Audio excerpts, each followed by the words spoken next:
This is the largest refugee camp in the world, and this is its first major test against nature. The monsoon season has begun in Kutupalong camp. In the last 3 days, 400 millimetres of rain has fallen, or 2/3 of the City of London's annual rainfall.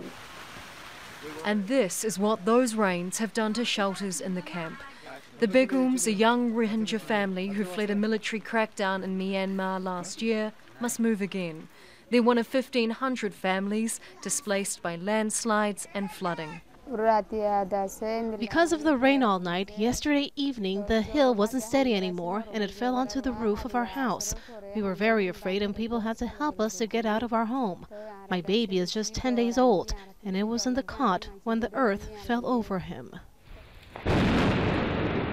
The Bangladesh government and aid groups had dreaded this moment. Since February, they'd been in a race against the weather. How to protect 1 million Rohingya refugees living in tents on the side of steep dirt banks from 3 months of torrential rain.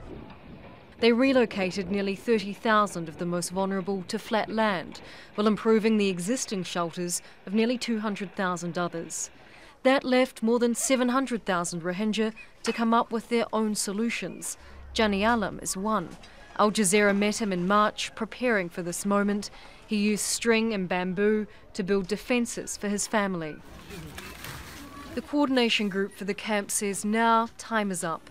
A home meant to provide safety and comfort, now a liability for an already traumatised people. Many people live on these hillsides, on very steep slopes, and they're at very high risk of landslides. In just one area of the camp I discovered almost 20 families have had to be relocated and almost 30 houses have been damaged due to landslides. The United Nations describes the Rohingya as the world's most persecuted people.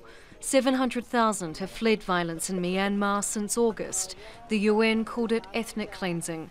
Now it's nature's turn, as the Rohingya are victimised again.